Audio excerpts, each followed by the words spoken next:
Doctor Baba Saheb Ambedkar open university.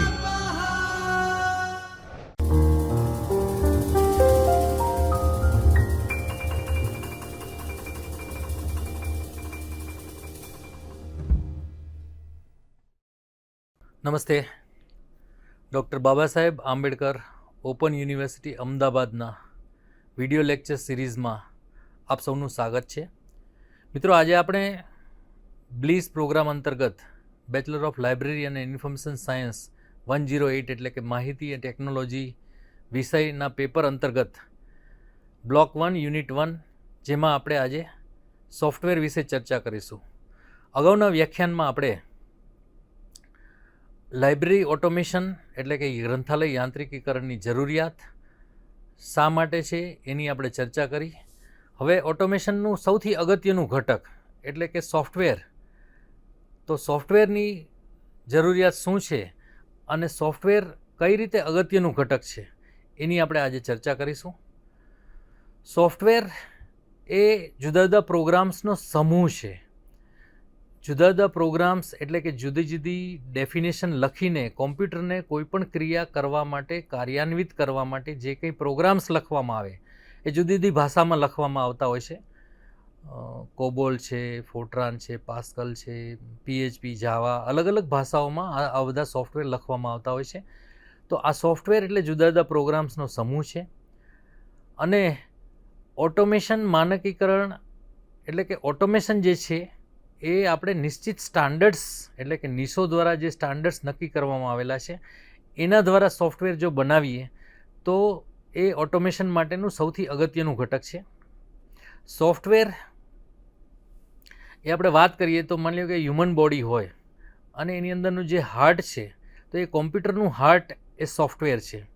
Software એ હાર્ડવેરની કાર્યક્ષમતાને વધારવા માટેના પ્રોગ્રામેટ્સનો સંગ્રહ છે અને કોમ્પ્યુટરને ઈચ્છિત કામગીરી સક્ષમ રીતે કરવા માટે લખાયેલા વિકસિત પ્રોગ્રામ્સનો સમૂહ છે.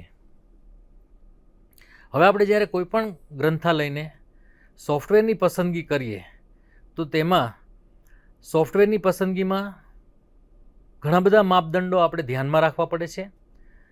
વિકસિત, માની લો કે સોફ્ટવેર કોણે વિકસિત કર્યું, કઈ સંસ્થા દ્વારા બનાવવામાં આવેલ છે, અથવા તો લાયસન્સ વર્ઝન હોય તો કઈ કંપની દ્વારા બનાવવામાં આવેલ છે, અથવા તો કોઈ વ્યક્તિએ ડેવલપ કરેલું હોય તો કઈ વ્યક્તિ દ્વારા તેને વિકસાવવામાં આવેલું છે. ઉપરાંત સોફ્ટવેરમાં સતત સાતત્ય એટલે કે અપડેશન હોવું જરૂરી છે. તેના નવા નવા વર્ઝન અલગ અલગ એ પણ ઉપભોક્તાઓની જરૂરિયાત મુજબ સમયાંતરે ડેવલપ કરવા પડે. તેમાં વખતો વખત ઉપભોક્તાની જરૂરિયાત પ્રમાણે સુધારણા પણ કરવી પડે. તેના જુદા જુદા મોડ્યુલ્સ અને તેમાં પરિણામોની ઉપલબ્ધતા એટલે કે દરેક ગ્રંથાલયના પરિણામો મેળવવા માટેની જરૂરિયાતો જુદી જુદી હોય. માની લો કે પબ્લિક લાઇબ્રેરી હોય તો એને અલગ ટાઈપના રિપોર્ટ જોઈતા હોય, સાયન્ટિફિક લાઇબ્રેરી હોય તો એને અલગ પ્રકારના રિપોર્ટ જોઈતા હોય. તો આ બધા મોડ્યુલ્સ થકી સંસ્થાની જરૂરિયાત મુજબના રિપોર્ટ્સ ઉપલબ્ધ થઈ શકે છે કે કેમ આ પણ ચકાસણી કરવી જરૂરી છે.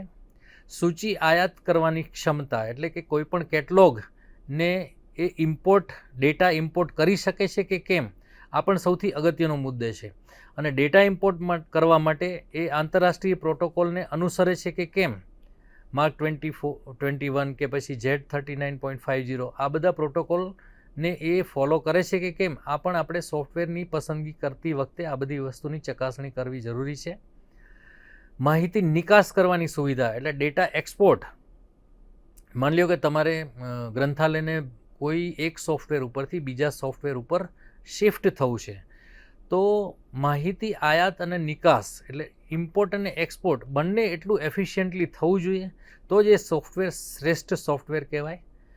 અનુકૂળ મેનુ, એનું જે મેનુ છે એ સ્વયં સંચાલિત છે કે કેમ આ પણ આપણે ચકાસવું પડે છે. સોફ્ટવેર સપોર્ટ એટલે માની લો કે એની તાલીમ, માની લો કે સોફ્ટવેર કેવી રીતના ઓપરેટ કરવું એના માટે ગ્રંથાલય કર્મીઓને તાલીમ આપવાની. એમાં ટ્રબલ કોઈ હોય, ટ્રબલ શૂટિંગ, ડેટા ઇમ્પોર્ટ એક્સપોર્ટમાં કોઈ પ્રોબ્લેમ થયો, તો એ બધા સપોર્ટ આપણને ઉપલબ્ધ છે કે કેમ, આ પણ સોફ્ટવેરની પસંદગી કરતી વખતે આપણે વિચાર કરવો પડે છે. માર્ગદર્શન અને તાલીમ પણ ખૂબ મહત્ત્વની વસ્તુ છે, કેમ કે જુદા જુદા વર્ઝન બદલાતા જાય એમ સ્ટાફને પણ તાલીમ એના અંતર્ગત આપવી પડે.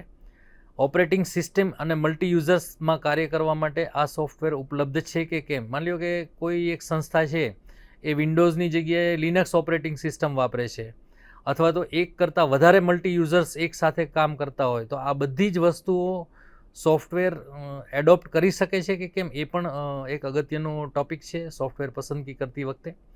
વેબ ઇન્ટરફેસ સમૂહ છે કે પાસવર્ડ દ્વારા ડેટા સુરક્ષાને સપોર્ટ કરે છે કે કેમ, આ પણ આપણે ચેક કરવું પડે. કેમ્પસ નેટવર્કની ઈમેલ સિસ્ટમ સાથે ઇન્ટરફેસ કરી શકે છે કે કેમ, આ પણ આપણે ચેક કરવું પડે. તેનું ટોટલ ઇન્સ્ટોલેશન, દેશમાં તેના કેટલા ગ્રાહકો છે, આ પણ આપણે સોફ્ટવેર પસંદગી કરતી વખતે તપાસવું પડે છે.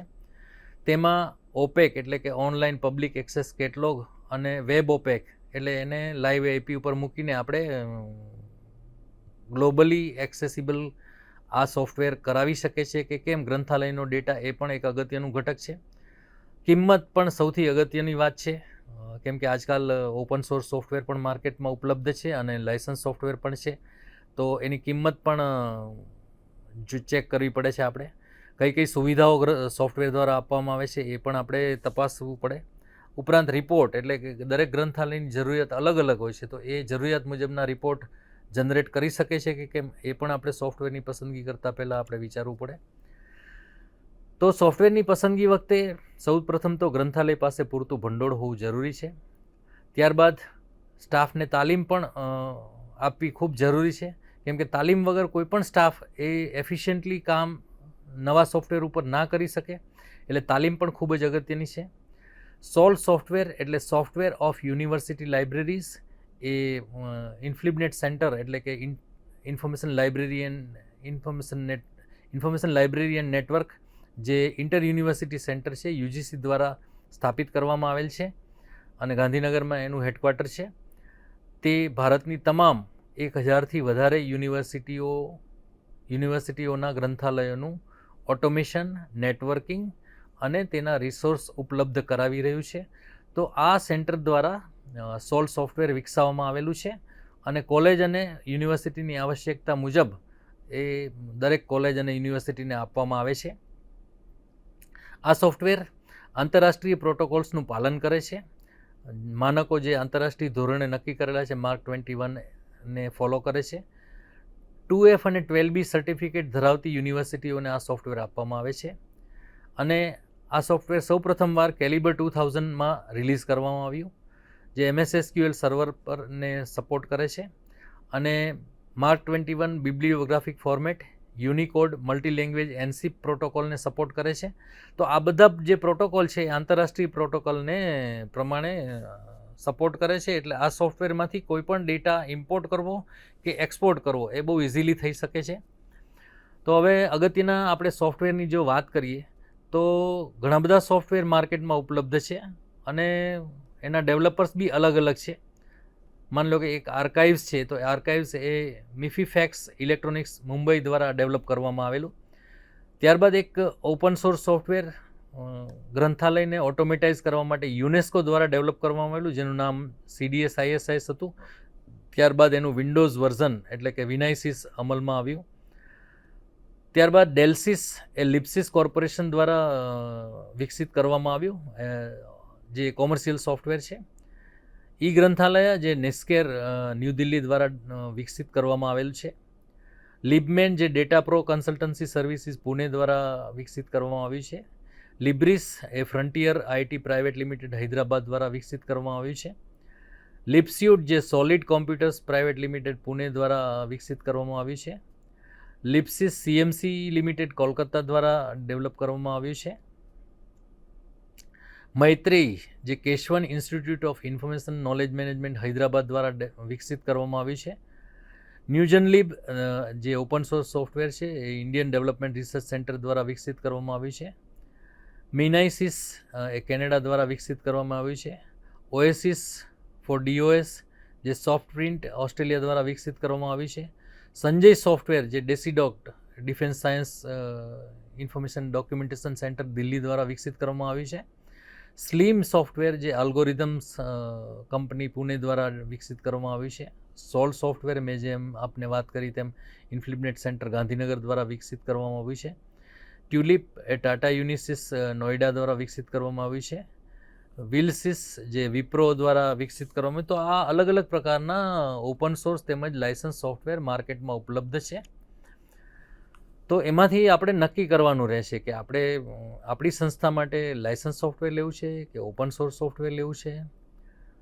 તો હવે આપણે સોલ સોફ્ટવેરની થોડી વાત કરીએ તો સોલની લાક્ષણિકતાઓમાં સૌપ્રથમ તો તેનો જે યુનિકોડ સપોર્ટ છે. ભારતમાં અલગ અલગ પ્રકારની ભાષાઓ બોલવામાં આવે છે, અલગ અલગ સ્ટેટમાં અલગ અલગ ભાષાઓ છે.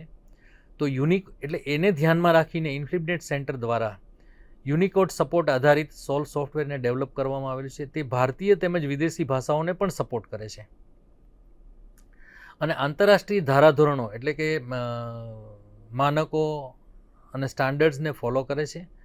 એનસીપ 2.0 પ્રોટોકોલને પણ ફોલો કરે છે અને બારકોડ કે આરએફઆઈડી એટલે રેડિયો ફ્રીક્વન્સી આઇડેન્ટિફિકેશન જેવી અન્ય એપ્લિકેશનો સાથે સુસંગત છે. ક્લાયન્ટ સર્વર આધારિત આર્કિટેક્ચર છે. તેમાં બિબ્લિયોગ્રાફિક ડેટાબેઝ મલ્ટી પ્લેટફોર્મનો સપોર્ટ કરે છે. MS SQL, MySQL અને અન્ય RDBMSને પણ સપોર્ટ કરે છે.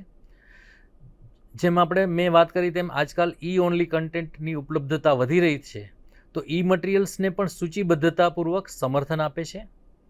તેમાં વિવિધ દસ્તાવેજોની એન્ટ્રી ખૂબ સરળતાથી થઈ શકે છે. ઉપભોક્તા તેની પસંદગી અનુસારના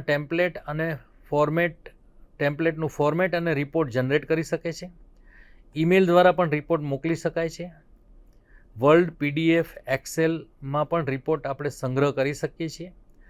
ISO 2709 દ્વારા માહિતી વિનિમયને સમર્થન આપે છે અને સોલ થકી આપણે સિંગલ વિન્ડો ઓપરેશન થકી તમામ પ્રકારના મોડ્યુલ્સ ઉપલબ્ધ કરીને ગ્રંથાલયના તમામ કાર્યો કરી શકીએ છીએ.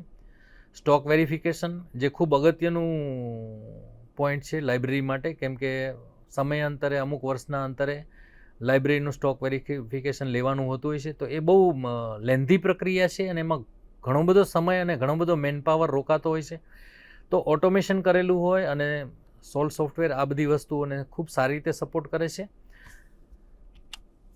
હવે તેના મોડ્યુલ્સની વાત કરીએ તો સૌપ્રથમ આપણે એક્વિઝિશન એટલે કે પુસ્તક પ્રાપ્તિ વિભાગ.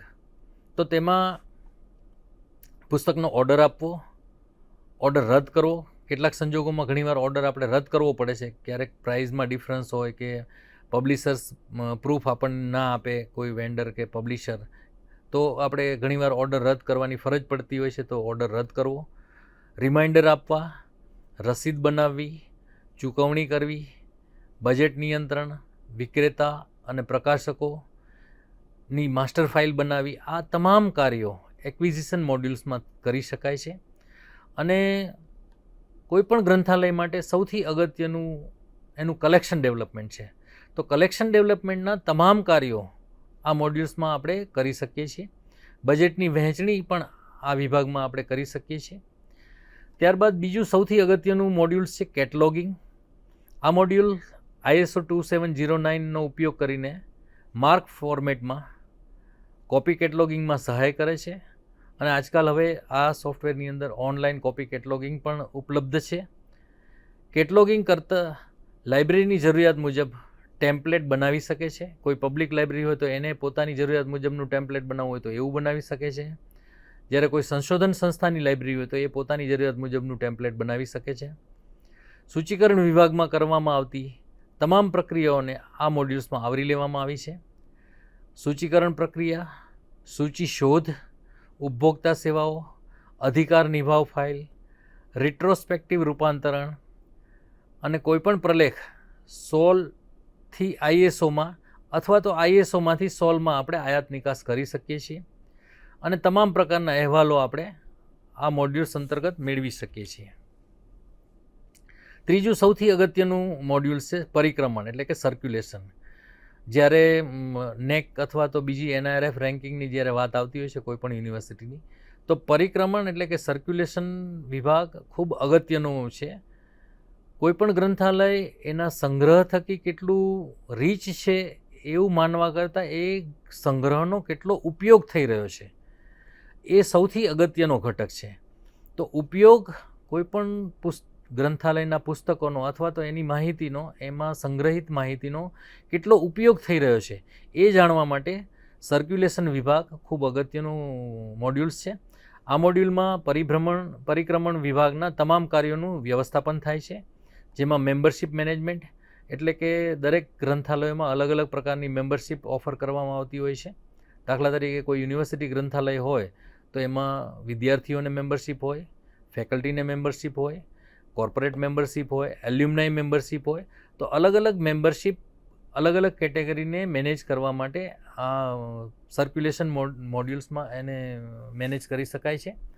લાઇબ્રેરીના જુદા જુદા દસ્તાવેજોમાં પુસ્તક છે, જર્નલ્સ છે, ઈ બુક્સ છે, ઈ જર્નલ્સ છે, ડેટાબેઝ છે. આ બધા અલગ અલગ ટાઈપના દસ્તાવેજોનું પરિક્રમણ આ મોડ્યુલ્સ થકી થતું હોય છે. ટ્રાન્ઝેક્શન એટલે કેટલી બુક્સ ઇસ્યુ થઈ, કેટલી બુક્સ રિટર્ન થઈ, આ બધી જ તમામ પ્રકારની માહિતી આપણે આ મોડ્યુલ્સ થકી મેળવી શકીએ છીએ. આ ઉપરાંત જ્યારે કોઈ ઉપભોક્તાને કોઈ પુસ્તકની જરૂર હોય અને એ પુસ્તક આપણી લાઇબ્રેરીમાં ઉપલબ્ધ ન હોય તો અન્ય લાઇબ્રેરી પાસેથી એ પુસ્તક મેળવવા માટે ઇન્ટર લાઇબ્રેરી લોન, જેનું પણ વ્યવસ્થાપન પરિક્રમણ એટલે કે સર્ક્યુલેશન સેક્શનમાંથી થાય છે. કોઈ પુસ્તક એની ડ્યુ ડેટ કરતાં લેટ કોઈ ઉપભોક્તા જમા કરાવે તો એનો ઓવરડ્યુ ચાર્જ લાગતો હોય છે. એ દરેક ગ્રંથાલયના નિયમો અલગ અલગ હોય છે. તો એ ઓવરડ્યુ ચાર્જનું વ્યવસ્થાપન પણ પરિક્રમણ વિભાગમાં કરવામાં આવે છે. નવીનીકરણ એટલે કે રિન્યુઅલ્સ, રિમાઇન્ડર્સ, જુદા જુદા પ્રકારના રિપોર્ટ્સ, આ તમામ પ્રકારની પ્રક્રિયાઓ આપણે પરિક્રમણ વિભાગમાં કરતા હોઈએ છીએ. અને આ મોડ્યુલ્સ આંતરરાષ્ટ્રીય પ્રોટોકોલ સાથે સુસંગત છે. સભ્યપદ, સ્મૃતિપત્રો, કોઈપણ જર્નલ્સ ન આવ્યું તો એના સ્મૃતિપત્રો પાઠવવા અથવા તો બુક્સ ન આવી તો એને રિમાઇન્ડર મોકલવું, આ તમામ પ્રકારની પ્રક્રિયાઓ પરિક્રમણ વિભાગમાં કરવામાં આવે છે. ઓપેક એ આ સોફ્ટવેરનું સૌથી મુખ્ય આકર્ષણ છે. ઓનલાઈન પબ્લિક એક્સેસ કેટલોગ, જેમાં ઉપભોક્તા લેખકના નામ વડે અથવા તો ટાઇટલ એટલે કે શીર્ષકના નામથી અથવા તો કોર્પોરેટ સંસ્થાના નામથી અથવા તો એ વિષય થકી અથવા તો કીવર્ડ્સ એટલે કે ચાવીરૂપ શબ્દો થકી એ શોધી શકે છે કે તેને જોઈતું પુસ્તક આ ગ્રંથાલયમાં ઉપલબ્ધ છે કે કેમ, અથવા તો નથી તો એ કોને ઇસ્યુ થયું છે અને ક્યારે એ પરત આવશે. તો આ તમામ પ્રકારની માહિતીઓ ઓપેક થકી ઉપભોક્તા મેળવી શકે છે.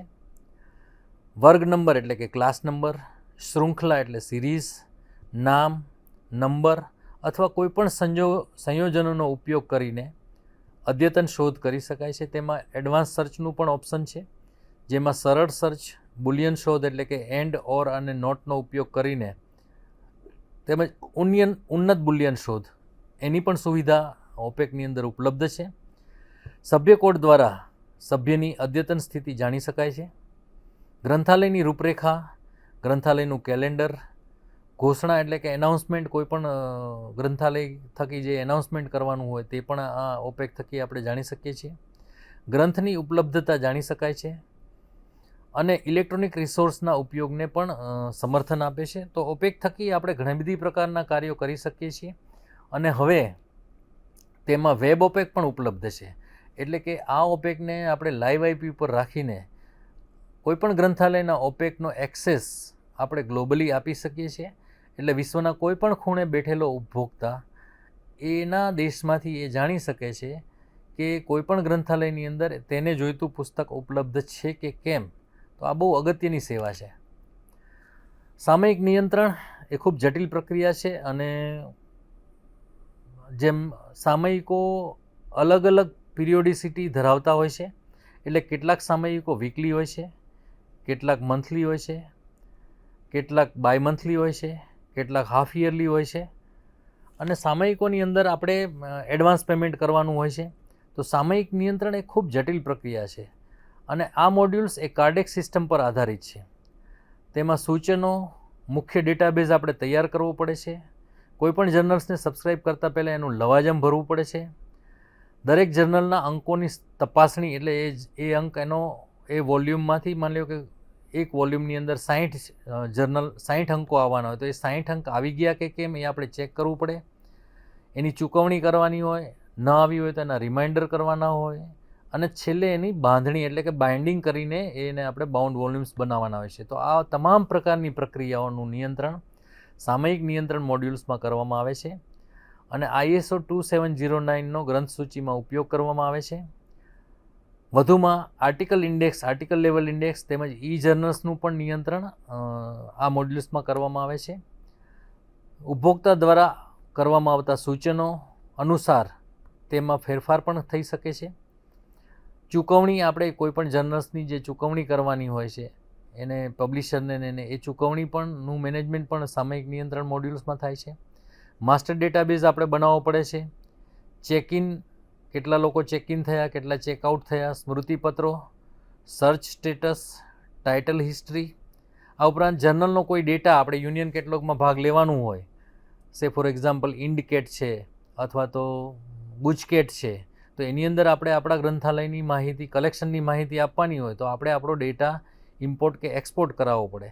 તો આ તમામ પ્રકારની વસ્તુઓ આ મોડ્યુલ્સમાં મેનેજ કરવામાં આવે છે. ઉપરાંત જુદા જુદા પ્રકારના અહેવાલ, માની લો કે કોઈ ગ્રંથાલયની અંદર 100 જર્નલ આવે છે, તો એ જર્નલમાંથી સૌથી વધારે કયું જર્નલનો ઉપયોગ થઈ રહ્યો છે એવો આપણે અહેવાલ બનાવવો હોય, અને એ સૌથી વધારે ઉપયોગમાં પણ કયા ડિપાર્ટમેન્ટના અથવા કઈ ફેકલ્ટી લોકો આના યુઝ કરી રહ્યા છે, તો એ તમામ પ્રકારના રિપોર્ટ આપણે આ મોડ્યુલ્સમાંથી તૈયાર કરી શકીએ છીએ. જનરલ એડમિનિસ્ટ્રેશન એ પણ ખૂબ અગત્યનું મોડ્યુલ્સ છે. સોલ 2.0માં કેટલીક વધુ સુવિધા ઉમેરવામાં આવી છે. હાલમાં સોલ 3.0નું નવું વર્ઝન લોન્ચ કરવામાં આવેલ છે. તેમાં પણ ઘણી અદ્યતન સુવિધાઓ ઉમેરવામાં આવેલ છે. ફેબ્રુઆરી 2021માં સોલ 3.0 લોન્ચ કરવામાં આવેલું છે ઇન્ફ્લિબનેટ દ્વારા. તેમાં યુઝર્સ મેનેજમેન્ટ ખૂબ સારી રીતે અપડેટ કરવામાં આવેલ છે. તેમજ સિસ્ટમ પરિણામો એટલે કે જુદા જુદા રિપોર્ટ્સ માટેની પણ સગવડતા વધારવામાં આવેલ છે. Master database, issue return, electronic materials એટલે કે બુક્સ, જર્નલ્સ, ડેટાબેઝ, તમામ પ્રકારની વસ્તુઓ સેવ કરી શકાય છે. ફૂલ ટેક્સ્ટ આર્ટિકલ માટેની લિંક પણ આપી શકાય છે. વેબ ઓપેકની સગવડ પણ એમાં કરવામાં આવેલ છે, અને ટ્રાન્ઝેક્શન લેવલ વધારવાની સગવડ પણ કરવામાં આવેલ છે. તો અંતમાં આપણે કોઈપણ એ સમજીએ કે કોઈપણ વિભાગના સુચારુ સંચાલન માટે યાંત્રિકીકરણ અને યાંત્રિકીકરણને જો આપણે શ્રેષ્ઠ રીતે અમલમાં મૂકવું હોય તો ઉત્તમોત્તમ સોફ્ટવેરની પસંદગી કરવી આવશ્યક છે. કેમ કે સોફ્ટવેરની પસંદગી એ અવારનવાર નથી કરવાની હોતી, એ લાઈફ ટાઈમ હોય છે, અને એ આપણે કોઈ પણ પસંદગી કરીએ તો એ આવનારા 15, 20 કે 50 વર્ષ સુધી એ સોફ્ટવેર અને એનું અપડેશન આપણે ગ્રંથાલય માટે ઉપલબ્ધ કરાવી શકશું કે કેમ, આ ખૂબ અગત્યનું છે. એટલે સોફ્ટવેરની પસંદગી એ ખૂબ આવશ્યક છે, અને સોફ્ટવેર જો એક વખત આપણું એકદમ શ્રેષ્ઠ સોફ્ટવેર પસંદ કર્યું તો તેના થકી નેટવર્કિંગ છે, યુનિયન કેટલોગ છે, રિસોર્સ શેરિંગ છે, આ તમામ વસ્તુઓમાં તમે તમારા ગ્રંથાલયને અગ્રેસર રાખી શકો છો. તો આ ખૂબ મહત્ત્વનો મુદ્દો છે. તો મિત્રો, આજે આપણે સોફ્ટવેરમાં ખાસ કરીને સોલ્ટ સોફ્ટવેરની માહિતી આપણે જોઈ. તો હવે પછીના વ્યાખ્યાનમાં આપણે જુદા જુદા નેટવર્ક્સની માહિતી આપણે મેળવવાની કોશિશ કરીશું. ખૂબ ખૂબ ધન્યવાદ. આભાર.